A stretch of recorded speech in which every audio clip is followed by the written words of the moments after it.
Salom do'stlar, sizlar bilan Pro Univer, men Durdona va bugun biz afsonaviy, qadimiy Buxoro shahridamiz va bugungi avzorimiz Buxoro davlat universiteti bilan bo'ladi. Bugungi videomizda universitet tarixi, fakultetlari, yo'nalishlari, talabalik hayoti, imkoniyatlar va kerak bo'lsa ba'zi kamchiliklarni ham ko'rib chiqamiz. Kuzatishda davom eting. Bugungi avzor juda ham qiziqarli, eksklyuziv bo'lishi kutilmoqda. Keling, avval oliygoh tarixiga nazar tashlaymiz.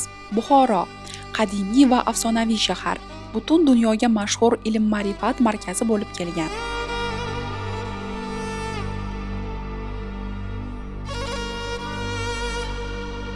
Buxoro davlat universiteti tarixi 1930-yil 9-sentyabrdan Buxoro oliy pedagogika instituti sifatida boshlangan. O'sha yili atigi 64 nafar talaba qabul qilingan va ular 3 yillik ta'lim olgan.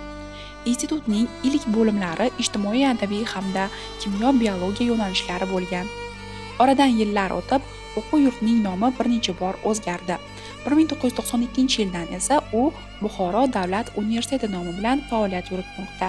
Bugun esa Buxoro davlat universiteti o'zining 90 yildan ortiq tarixiy merosi, qadimiy shahar ruhi va zamonaviy ta'lim uyg'unlashgan bilim maskaniga aylangan.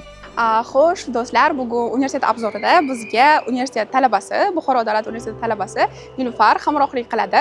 Assalomu alaykum Nilufar. Assalomu alaykum. Universitetimizga xush kelibsiz. Rahmat. Siz bilan sal yaqinroqdan tanishib olsak, qaysi yo'nalishda fakultetda o'qiysiz, nechinchi kurs talabasisiz?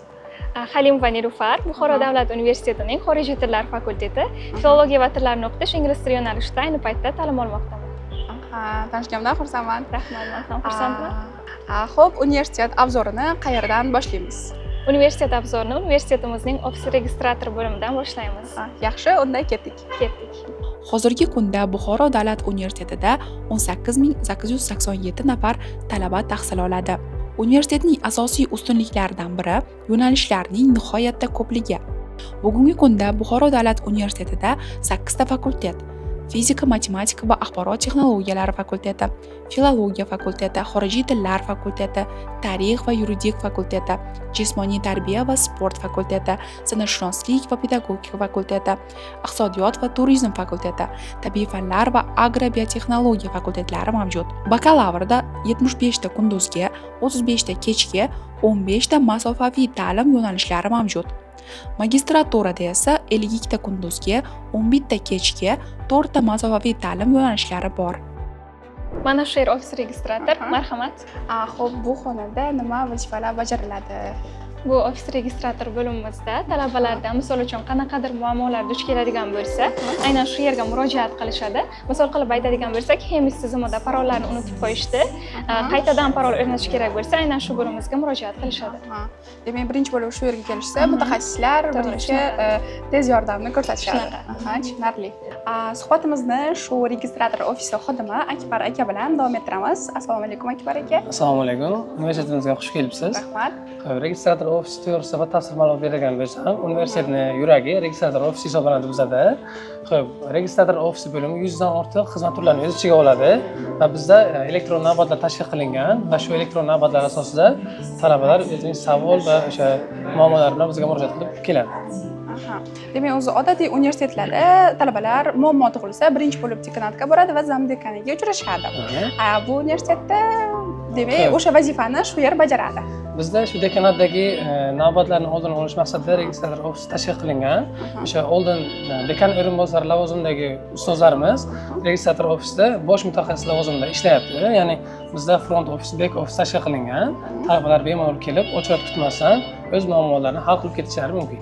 Elektron navbat tashkil qilingan bo'lib, ushbu tablo asosida talaba kelib, masalan, talabalar uchun yachekasiga kirib, o'ziga kerakli bo'lgan o'sha muammoni tanlaydi. Masalan, o'qishga qabul va o'qishni ko'chirish yuzasidan konsultatsiya berish yoki-da o'qishni ko'chirish va qayta tiklash uchun ariza yuborishga yordam berish. Muammosi bilan kelganimizda shu tugmani bosish orqali o'zini navbatini qabul qilib olishi mumkin. Mana S207 va shu navbat asosida monitorga qarab kerakli xodim bilan yuzlanadi va o'sha savollarga javob oladi. Registrator ofisimiz 11 ta xodimdan iborat bo'lib, har bir xodim ma'lum bir fakultetga biriktirib qo'yilgan. Ya'ni o'sha fakultet doirasida kelib tushgan barcha savollarga o'zi javob beradi. Agarda o'sha savolga javob bera olmagan taqdirda bir ish kuni davomida kerakli xodim bilan bog'lanib ushbu savollarga javob beradi. Ya'ni talabani telefon raqami bilan bog'lanib o'sha savollarga batafsil javob beriladi. O'sha talaba masalan bitta muammo bilan keldi, navbatini oldi, o'tirib shu muammosini aytadi, ular deylik ro'yxatga oladi, muammosini yozib oladi va keyin kimgadir yo'naltiradimi masalan? Yo'q, yo'naltirmaydi. O'zi o'sha kerakli xodim bilan uchrashib, ushbu savol yuzasidan o'sha kerakli nimadan javoblar olgandan keyin talaba bilan bog'lanib o'zi javobini beradi. Demak, o'sha muammo mana shu bir kun ichida bir ish kunida ko'rib chiqiladi va javob beriladi. Yordam beriladi. Shunday. Yordam beriladi.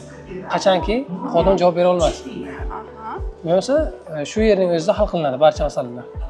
Tushunarli. Registrator ofisini tarkibida buxgalteriya xizmatlari tashkil qilingan bo'lib, talabalar bemalol kelib stipendiya masalasida, to'lov kontrakt masalasida yoki turar joy masalasida bemalol kelib murojaat qilishlari mumkin.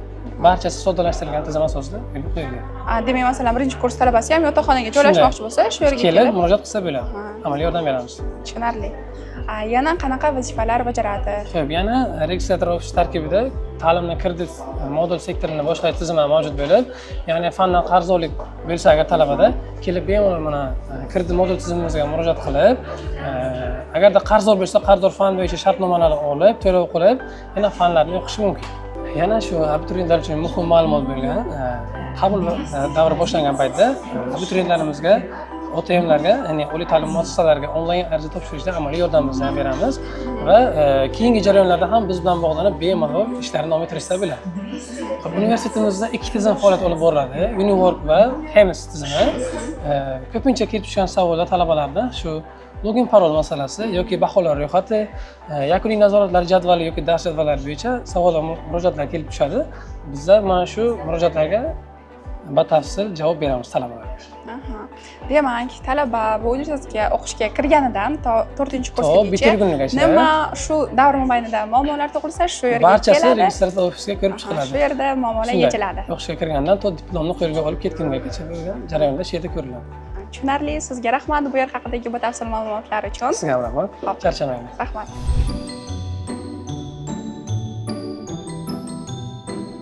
Va endi mana bu asosiy joyni ko'ramiz va bir xonalarni davom ettiramiz. Marhamat. Hey, Naruto, what's up? Do'stlar, hozir men juda ham kreativ bo'lgan universitetdagi joyni topdim. Bu yer Yaponiya til markazi ekan.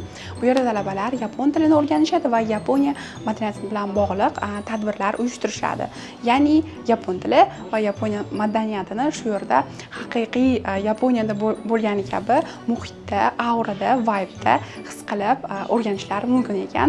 Hozir biz mana shu detallarni, chiroyli qismlarni sizga ko'rsatamiz. Masalan, keling, hozir mana shu xonadan boshlaymiz. Qarang, qanaqa chiroyli, kreativ, animega qiziquvchi, Yaponiyaga qiziquvchilar mana shu qismda maza qilishlari mumkin. Ko'ramiz. Vau, bu yerda haqiqiy o'sha kinolardagidek bunaqa yozishlari ham mumkin. Ajoyib.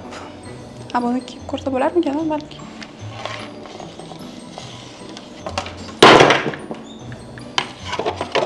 Ajoyib, juda ham qiziqarli. Shu yerda o'qigim kelib ketdi. Universitet bitirgan bo'lsam. Universitetning katta ustunliklaridan biri ilmiy va xalqaro hamkorlik. Buxoro davlat universiteti talabalari nafaqat o'z yurtida, balki xorijiy oliy ta'lim muassasalarida ham o'qish imkoniyatiga ega. Biz hozir universitetning qo'shma ta'lim dasturlari bo'limidamiz. Bu bo'limda bizga hamrohlik qiladi Umid aka. Assalomu alaykum. Assalomu alaykum. Universitetimizga xush kelibsizlar. Biz hozir universitetning Buxoro davlat universitetining qo'shma ta'lim dasturlarini muvofiqlashtirish bo'limidamiz. Bu bo'lim chet bilan, ya'ni chet universitetlar, nufuzli universitetlar bilan hamkorlikda 2019-yilda tashkil topgan. Hozirgi kunda 4 ta yo'nalishimiz, ya'ni ta'lim turlarida bakalavr va magistr yo'nalishlarida hotel, mehmonxona xo'jaligi hamda turizm oliy maktabi bor. Fransiya davlatining. Xo'sh, mana shu bilan hozir 5 yildan beri, 2019-yildan beri ishlab kelyapmiz. Hozirda 150 dan ortiq bitiruvchilarimiz mavjud. Qo'shma ta'lim dasturlarini ustunlik tomoni bunda ikkita diplom berishimiz, ya'ni hamkor OTM diplomi hamda Buxoro davlat universitetining diplomi beriladi. VATELdan tashqari bizda Qozon federal universiteti bilan ikkita yo'nalishimiz bor. Lingvistika, rus lingvistikasi yo'nalishi hamda ekonomika, iqtisod yo'nalishi mavjud. Bunda ham hozirgi kunda talabalarimiz bizda 3+1 programmada o'qishadi, ya'ni 3 yil Buxoro davlat universitetida, qolgan 1 yilini esa Qozon federal universitetida o'qib kelishadi. Bunda ham hozir talabalarimiz shu yil diplomlarini olish jarayonida turibdi. Xo'sh, undan tashqari Bolgariya bilan Sofiya universitetimiz bor, ingliz tili lingvistikasi. Unda ham hozirda talabalarimiz, bitiruvchilarimiz mavjud. Xo'sh, qo'shma ta'lim dasturlarining ustunlik tomonlariga keladigan bo'lsak, barcha talabalarimiz amaliyotga chet davlatga borib kelishadi yoki amaliyotda yoki o'sha o'qish davrini 25% kreditini chet davlatda o'tib kelishadi. Ya'ni bu ularda chet davlatining tajribasini olish imkonini beradi, imkonini yaratib beradi.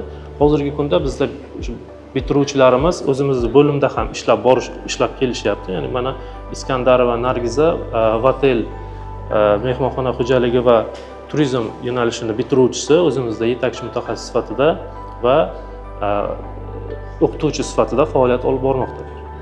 Talaba, shu universitet talabasi, shu dasturni bitirib, shu yerda faoliyatini davom ettiryapti. Ular bilan suhbatimizni demak davom ettirsak bo'ladi. Albatta. Biz shu Buxoro davlat universiteti va Fransiya bilan qo'shma ta'lim dasturida o'qigan Nargiza bilan, shu universitet bitiruvchisi bilan suhbatimizni davom ettiramiz. Assalomu alaykum. Ismim Iskandarova Nargiza. 2019-yildan 2023-yilgacha Vatel qo'shma dasturda tahsil olib, 2023-yildan 25-yilgacha magistraturani tamomlab, hozirda Vatel qo'shma dasturda o'qituvchi bo'lib ishlayapman. Обучение в Вателе был для меня особым опытом. У нас были преподаватели и опытные профессоры, которые проводили занятия нам по международным стандартам с акцентом на современные методы преподавания. Самое главное в нашем обучении была теоретическая часть, где мы обучались в 4- и 5-звездочных отелях Бухары, Самарканда, Хивы и Ташкента также, где мы обучались не только теоретической части, но также и практической, и применяли это в работе с гостями. Но самым незабываемым опытом была 2-месячная практика, которую я проходила во Франции, в городе Ниме. Учеба, у нас не было там теоретической части, в основном была практическая часть, где мы учились работать с гостями, начиная с приветствия до обслуживания и сервиса.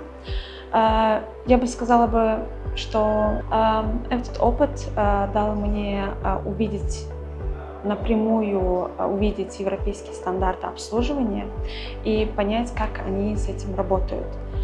В общем, я бы сказала, что Vatel — это не только про знания, но и про стиль жизни, где вы можете развиваться в международной среде. И это место, которое дает вам ключ к любой точке мира, и вы можете развиваться не только со своими, скажем, местными, местным сервисом, где вы можете только развиться, но и также и на международном уровне. Buxoro davlat universitetida kontrakt narxlari 7.770.000 dan 11.550.000gacha to'g'ri kelar ekan. Bu oxirgi statistikadagi summa. Bu narx 2025-2026 o'quv yili uchun yanada ko'tarilishi mumkin. Eng qiziq tomoni, universitet 95 yoshda bo'lishiga qaramasdan, universitetdagi sharoitlar, fanlar, umuman hammasi yangilanib turadi. Ya'ni zamon talabiga moslashadi. Masalan, an'anaviy ta'limdan tashqari IT darslari bu yerda bo'lishi mumkin va texnologiya, biotexnologiya, ekologiya darslari ham yo'lga qo'yilgan. Ya'ni zamonga moslashib boradi. Buxoro davlat universiteti ancha yildan beri mavjud. 95 yoshda o'sha an'anaviy ta'lim deb o'ylash kerak emas. Eng muhim jihati, agar siz tarix, chet tillari va turizmga qiziqsangiz, Buxoro davlat universiteti ayni muddao. Durdona, demak navbatdagi manzilimiz Buxoro davlat universitetining faollar zali. Xush kelibsiz. Bu zal 400 kishiga mo'ljallangan bo'lib, bu yerda turli xil ilmiy anjumanlar, konferensiyalar, forumlar hamda tadbirlar o'tkaziladi. Xususan 2023-yilda prezidentimizning shaxsan o'zlari ham saylov oldi dasturlar bo'yicha yig'ilishlarni aynan mana shu zalda o'tkazganlar. Zo'r, tushunarli. Xo'sh, keling Buxoro davlat universitetining afzalliklarini sanab chiqaman sizga. Birinchidan, Buxoro shahrining o'zi talabalar uchun katta imkoniyat, chunki bu yerda tarixiy muhit bor, turistik zona va talabalar shu o'qishidan tashqari shu tarixiy turistik zonada, shu muhitda o'qishadi. Bu juda ham, masalan, shaxsan men uchun juda ham qiziqarli hisoblanadi. Ikkinchidan, ta'lim narxlari va talabalarning yashashi uchun ketadigan xarajatlar poytaxt bilan solishtirganda bu yerda ancha hamyonboproq, lekin ta'lim berilishi, ilm olishi bilan hech qanday muammo bo'lishi mumkin emas. Uchinchidan, Buxoro davlat universitetida fakultet yo'nalishlarining turlicha va ko'pligi, deyarli har qanday abituriyent o'ziga mos yo'nalishni topa oladi. Bundan tashqari, chet elda o'qish imkoniyati ham bor, ya'ni xalqaro hamkorlik yo'lga qo'yilgan va eng asosiysi zamonaviy ta'lim va qadimiy shahar ruhi uyg'unlashgan universitet hisoblanadi bu yer. Assalomu alaykum. Assalomu alaykum. Demak, ta'lim sifati nazorati bo'limi boshlig'i Ziyodulla Nurov bo'laman. Yaqinda Buxoro davlat universitetining 16 ta ta'lim dasturlari xalqaro akkreditatsiyadan, Germaniyaning Akvin agentligi tomonidan xalqaro akkreditatsiyadan o'tkazildi. Bu bizga nima beradi? Avvalambor talabalarimizni xalqaro darajada ta'lim olish imkoniyatlarini yaratib beradi. Ta'lim jarayonlarini xalqaro standartlarga mos ravishda takomillashtirilishini, demak, ta'minlab beradi va eng muhimi shu talabalarimiz, demak, mobillik doirasida mahalliy universitetlarga qatnashadilarmi, boradilarmi yoki xorijiy oliy ta'lim muassasalariga boradilarmi? Demak, Buxoro davlat universitetida o'qigan va yig'gan kreditlari, kredit modul tizimi bo'yicha yig'gan kreditlari, demak, tan olinadi. Demak, nafaqat bu oliy ta'lim muassasalari o'rtasida tan olinishni, xalqaro darajada tan olinishni ta'minlaydi, balki kelajakda ishga joylashish bo'yicha ham, demak, nafaqat O'zbekiston mehnat bozorida, balki jahon mehnat bozorida ham bemalol ish topish imkoniyatlarini yaratib beradi. Talabalarimiz va ularning ota-onalari uchun muhim yana bir jihatni ta'kidlab o'tmoqchiman. Akkreditatsiyadan o'tgan 16 ta ta'lim dasturlarimiz, demak, universitetimiz uchun strategik ahamiyatga ega bo'lgan yo'nalishlar hisoblanadi. Masalan, ularni ro'yxatida nazar tashlaydigan bo'lsak, demak, iqtisodiyot, bakalavr va magistratura, moliya va moliyaviy texnologiyalar yo'nalishlarimiz, yurisprudensiya, fizika, matematika, amaliy matematika, kimyo, biologiya kabi yo'nalishlarimiz, demak, xalqaro akkreditatsiyadan o'tkazildi va xalqaro standartlarga javob berish bo'yicha, demak, kerakli tadbirlar amalga oshirildi. Va biz bu takomillashtirishni doimiy davom ettiramiz. Xudo xohlasa, universitetda, Buxoro davlat universitetida tayyorlanayotgan kadrlarimiz jahon standartlariga javob beradigan yetuk kadrlar bo'lib yetishishlari va mamlakatimizni ijtimoiy-iqtisodiy rivojlanishi uchun hissalarini qo'shadigan kadrlar bo'lishini ta'minlashga harakat qilamiz. Mana biz hozir universitetimizning kutubxonasiga yo'l oldik. Bu yerda shunaqa fotosessiya zonasi hamda piknik va turli xil challengelar mana shu yerda o'tkaziladi. Tushunarli. Demak, talabalar kutubxona eng yaxshi o'zi joyi bo'ladi, eng yoqtirgan va shu kutubxonani oldiga shunaqa zona qilingan. Yana ham open airlarda ular bemalol shu yerda darslar qilib, debatlar uyushtirib, challengelar uyushtirishi mumkin bo'lgan zona bu yer. Tushunarli. Ketdik unda kutubxonaga. Universitetning markaziy kutubxonasi juda katta fondga ega. Talabalar bu yerda nafaqat darsliklar, balki ilmiy adabiyotlar, chet el manbalari va hattoki qadimiy tarixiy qo'lyozmalarni ham topa olishadi. Nilufar, endi siz o'zingiz haqida talaba sifatida yana ham batafsilroq gaplashsak, o'zi nega aynan bu universitetni tanladingiz, Buxoro davlat universitetini, va shu universitetga kirish jarayonlari, o'qishga kirish jarayoni sizda qanaqa kechgan? Aynan mana shu Buxoro davlat universiteti bilamizki, nafaqat Buxoro viloyati bo'yicha, balki respublikamizda ham ta'lim sifati eng yuqori darajada turadigan universitetlardan biri hisoblanadi va bu mana shu abituriyentlik davrimdan shu universitetda o'qish orzuyim bo'lgan va aynan ingliz tili yo'nalishini tanlaganimning asosiy sababi ham chet tillarini o'rganishga juda ham yoshligimdan qiziqqanman va shu sababli hozirda ingliz tili filologiyasi bo'yicha ta'lim olmoqdaman. O'qishga kirish jarayonlari haqida aytadigan bo'lsam, bilamiz, har bitta universitetda o'qishga kirish juda ham raqobat kuchli bo'ladi. Aynan Buxoro davlat universitetida ham xuddi shunaqa. Tinmay o'qib izlanishlar natijasida va fanlarni chuqur o'rganish natijasida mana shu universitetni talabasiga aylandim bugungi kunda va bu men uchun hozir katta faxr hisoblanadi. Nilufar, siz uchun shu universitet kampusidagi eng sevimli joyingiz qayer? Eng sevimli joyim bu mana shu kutubxona va shu sababli ham sizni hozir bu yerga boshlab keldim. Sababi o'qishga byudjet asosida kirganimdan keyin mas'uliyat hissi yanada ortdi va bu yerga kelib qo'shimcha dars tayyorlash imkoniyati mavjud. O'zim xohlagan manbalarni aynan mana shu yerdan topib, qo'shimcha darslar qilishimiz mumkin va atrof muhit ko'rib turganingizdek atmosfera juda ham yaxshi bu yerda. Dars tayyorlash uchun barcha sharoitlar bor. Tushunarli. Shu universitetga kirib, masalan, hozir 2-kurssiz, to'g'rimi? 3-kurssiz. Qanaqa imkoniyatlar eshigini ochdi universitet sizga va nimalarga erishdingiz? Yana ham shu, masalan, grantga kirdingiz, yana baribir izlanish kerak, ko'proq muvaffaqiyatlarga erishish kerak. Shu haqida ham agar gapirib bersangiz. Universitetda hozirgi kunda ilmiy faoliyat ham yuritaman. Ya'ni universitetda Yoshlar akademiyasi bor, respublikada faoliyat ko'rsatadigan akademiya hisoblanadi va hozirgi kunda Buxoro davlat universitetining Yoshlar akademiyasi universitet lideriman va mana shu faoliyatim davomida bugungi kunda ilmiy rahbarim bilan birgalikda juda ko'plab ilmiy maqolalar chop ettirmoqdamiz va hozirgi kunda 7 ta kitobim nashrdan chiqqan. Ulardan 3 tasi she'riy to'plam bo'ladigan bo'lsa, qolganlari ilmiy sohalarda nashr etilgan. Bundan tashqari Xudoyberdi To'xtaboyevning Telebola deb nomlangan kichkina hikoya qissalar to'plamini o'zbek tilidan ingliz tiliga tarjima qilganman va bugungi kunda yana faoliyatimni tarjimonlik sohasida ham davom ettirmoqchiman. Zo'r. Demak, ingliz tilidan yaxshigina darajangiz bor. IELTS bor-a?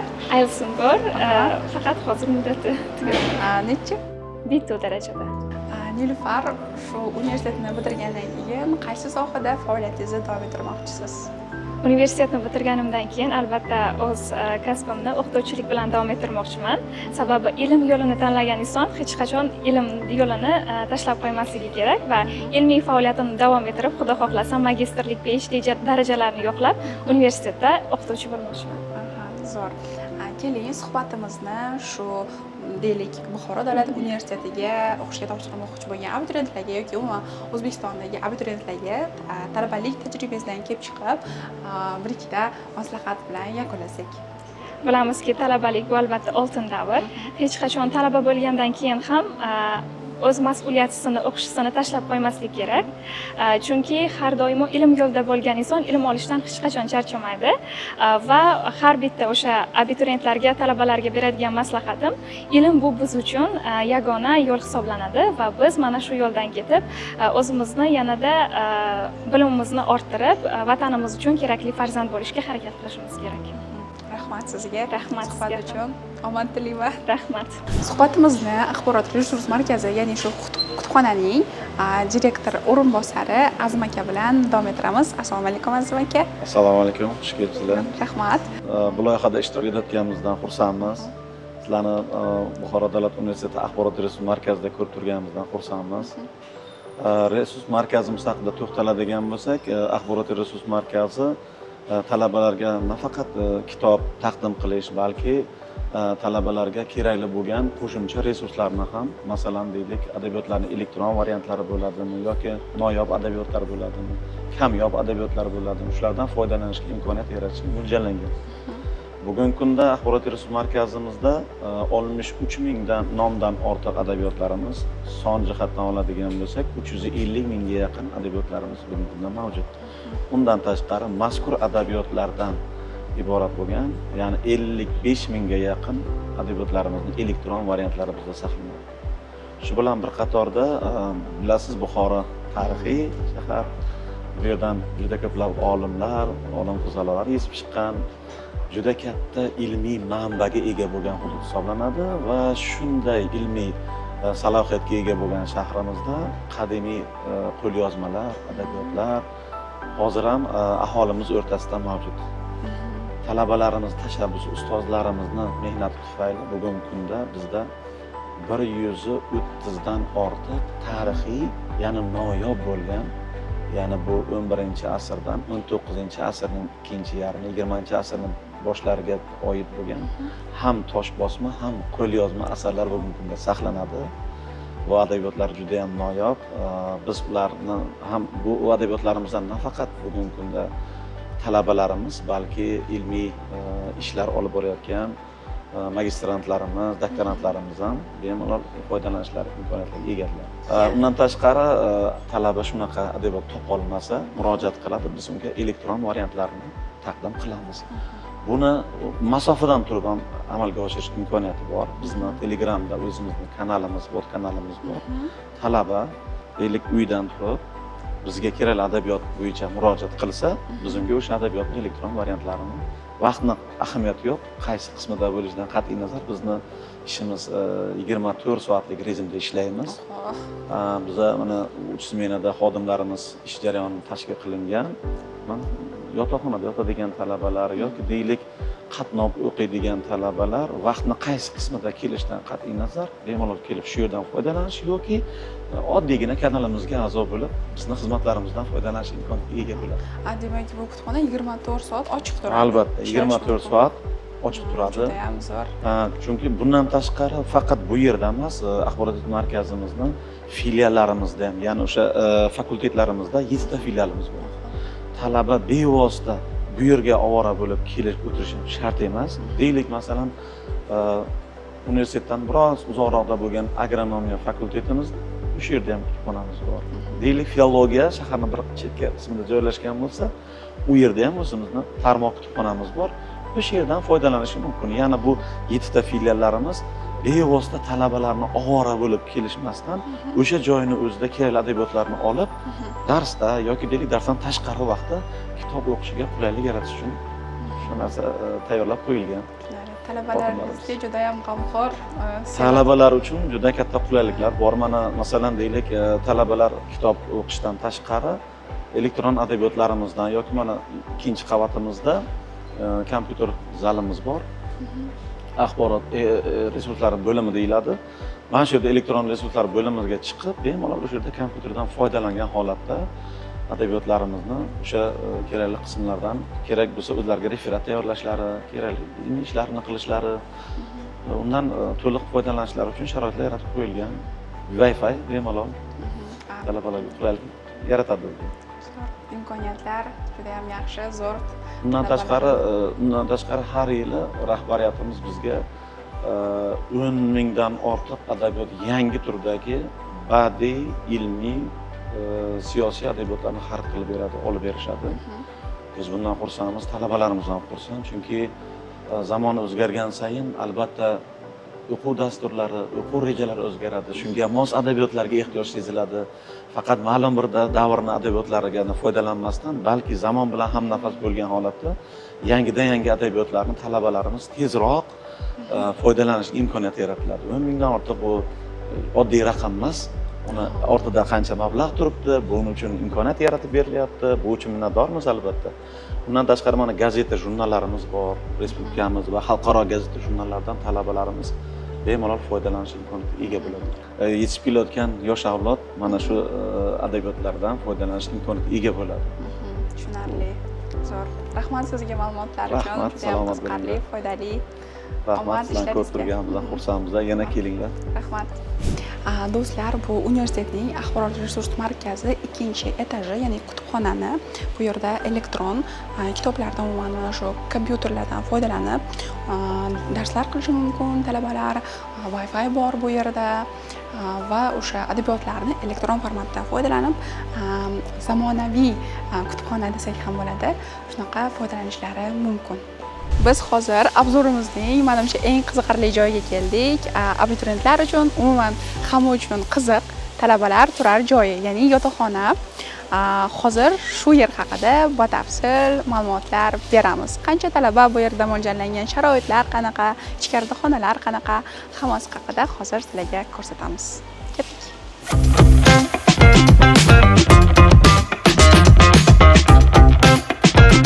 Biz yotoqxonaning ichki qismiga kirdik va kirishimiz bilan bu yerda ko'rishimiz mumkin. Shu yerda istiqomat qiluvchi talabalar zakovat, kviz o'yinlarini o'tkazishar ekan. Buxoro davlat universiteti yotoqxonasi 2773 ta talabaga mo'ljallangan ekan. Umumiy 8 ta binosi bor yotoqxonada.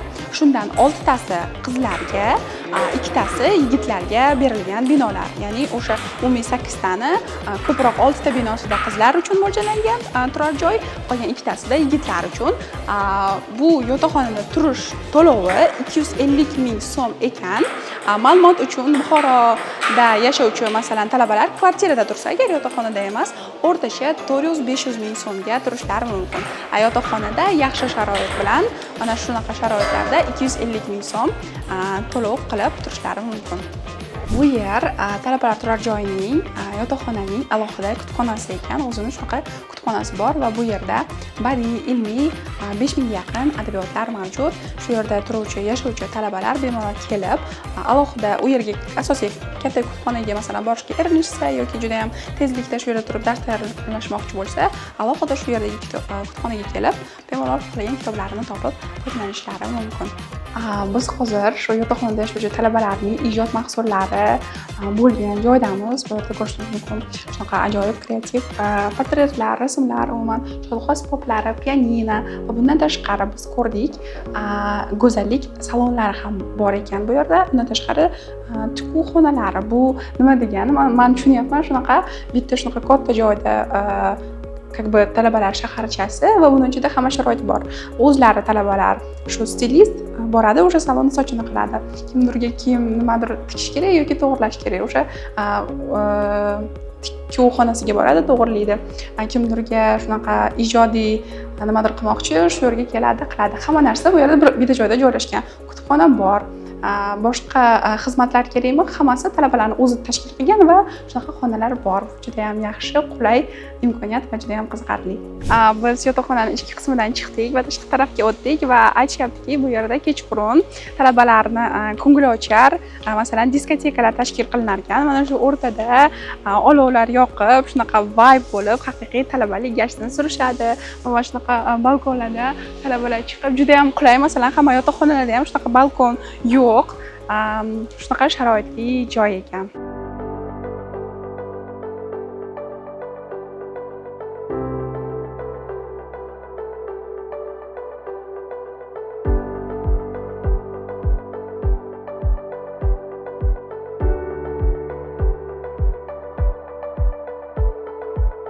Hozir biz San'atshunoslik fakulteti binosiga keldik va bu yerda shunaqa dars jarayonlari bo'lyapti. Talabalar ustozlar bilan 1-oktyabr ustoz va murabbiylar kuniga shunaqa qo'shiq tayyorlashyapti. Juda ham maroqli, ko'rishingiz mumkin.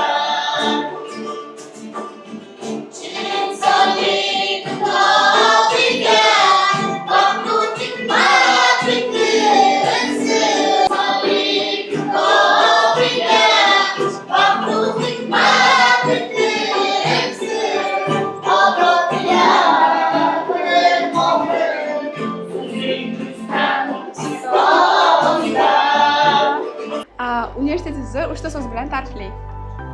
Buyuk dargoh, ilm o'chog'i, do'stlar davrasi. Universitetingizni 3 ta so'z bilan ta'riflang. Qadimiy Buxoroning faxri, ilm maskani, kelajagimiz poydevori. Universitetingizni 3 ta so'z bilan ta'riflang. Sessiyalar, uyqusiz kechalar, orzular, kelajak. Universitetingizni 3 ta so'z bilan ta'riflang. Qulay, tinch va go'zal. Komfort, stipendiya pullari, do'stlarim mehri. Agar siz tarixiy muhitda o'qishni, sifatli ta'lim olishni va xalqaro imkoniyatlarga ega bo'lishni istasangiz, filologiya, tarix, san'atshunoslik yo'nalishlariga qiziqsangiz, Buxoro davlat universiteti aynan siz uchun. Do'stlar, obzorimizni shu yerda yakunlaymiz. Agar video yoqqan bo'lsa, like bosing, fikrlaringizni izohlarda yozib qoldiring. Nimalar yoqdi, qanaqa savollaringiz bor va keyingi obzorimiz qaysi universitet haqida bo'lishini istaysiz, shu haqida ham yozib qoldiring. Fikringiz biz uchun muhim va ko'rishguncha xayr keyingi obzorlarda.